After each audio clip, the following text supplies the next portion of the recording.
मैं प्रेमजीत प्रकाश थॉमस राज क्लासेस की तरफ से आप सभी का हार्दिक अभिनंदन करता हूं। आज पार्ट 10 लेके आए हैं ऑब्जेक्टिव टाइप क्वेश्चन का, जिसमें संसद के बारे में बताने जा रहे हैं। कौन सा कथन असत्य है? राज्यसभा एक अस्थाई है? नहीं, अस्थाई है। यही इसका नंबर सही है। राज्यसभा एक अस्थाई सदन नहीं है। लोकसभा संसद लोकप्रिय है? सही। लोकसभा संसद का प्रथम सदन कहा जाता है? सही। राज्यसभा संसद दूसरा? सही। संसद को भंग करने के लिए कौन सक्षम है? तो इसका सही जवाब होगा राष्ट्रपति। संसद के दोनों सदनों का सत्रावधान कौन करता है? इसका सही जवाब होगा राष्ट्रपति। निम्नलिखित कथनों में से कौन सही है? इसका सही जवाब लोकसभा की जनता प्रतिनिधि सभा, राज्यसभा के उच्च सदन, इसका सही जवाब उपयुक्त में से सभी सही है। संसद के किन सदस्य को गैर सरकारी सदस्य कहा गया है? इसका सही जवाब होगा मंत्री के अलावा अन्य प्रत्येक सांसद को गैर कहा गया है। किसी संसद सदस्य की अयोग्यता के संदर्भ में निर्णय कौन करता है? इसका सही जवाब होगा राष्ट्रपति करता है।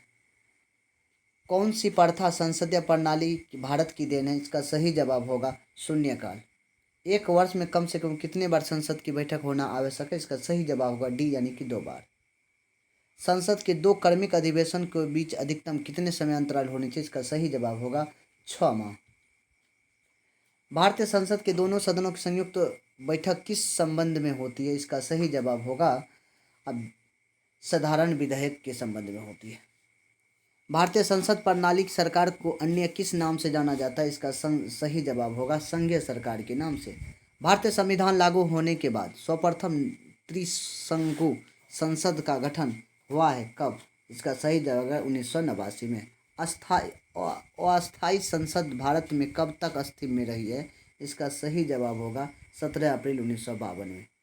भारत की पार्लियामेंट संसद का उद्घाटन कब हुआ था? इसका सही जवाब होगा 1927 में। भारतीय संसद के दोनों सदनों की संयुक्त बैठक किससे संबंधित है? इसका सही जवाब होगा साधारण विधेयक के। निम्नलिखित विधेयकों में किसका एक भारतीय संसद के दोनों सदनों को अलग विशेष बहुमत पारित होना आवश्यक है? इसका सही जवाब होगा संविधान संशोधन में। संसदों के वेतन का निर्णय कौन करता है? इसका सही जवाब होगा संसद। संसद के कुल सदस्यों को कितना भाग वैधानिक चैम्बर की मीटिंग बुलाने के लिए आवश्यक होती है? इसका सही जवाब होगा 1/10 भाग। 19वां क्वेश्चन है, भारतीय संघीय व्यवस्थापिका को किस नाम से जाना जाता है? इसका सही जवाब होगा संसद को। भारतीय संसद के कितने सदन होते हैं? इसका सही जवाब 2 सदन। संसद के किस सदन के प्रतिनिधि सभा भी कहा जाता है? इसका सही जवाब होगा लोकसभा को प्रतिनिधित्व का सभा भी कहते हैं।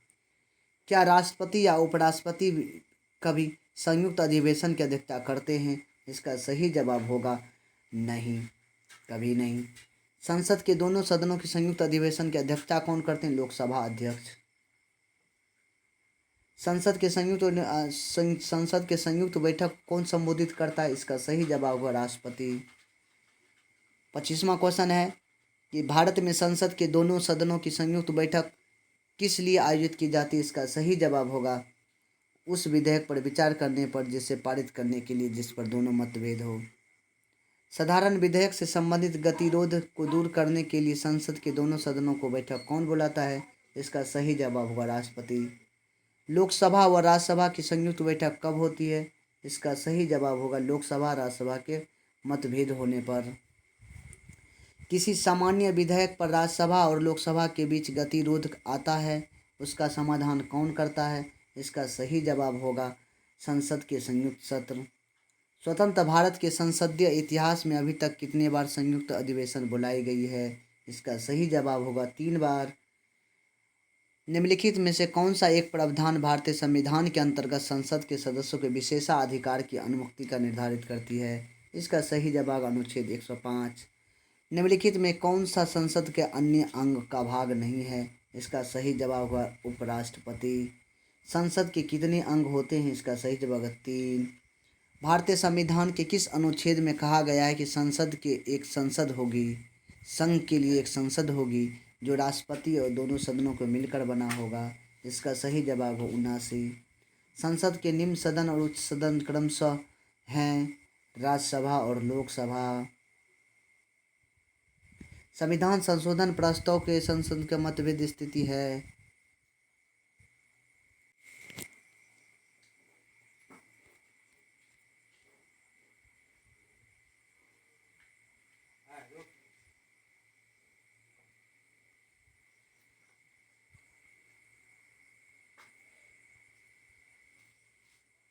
उन्नासी।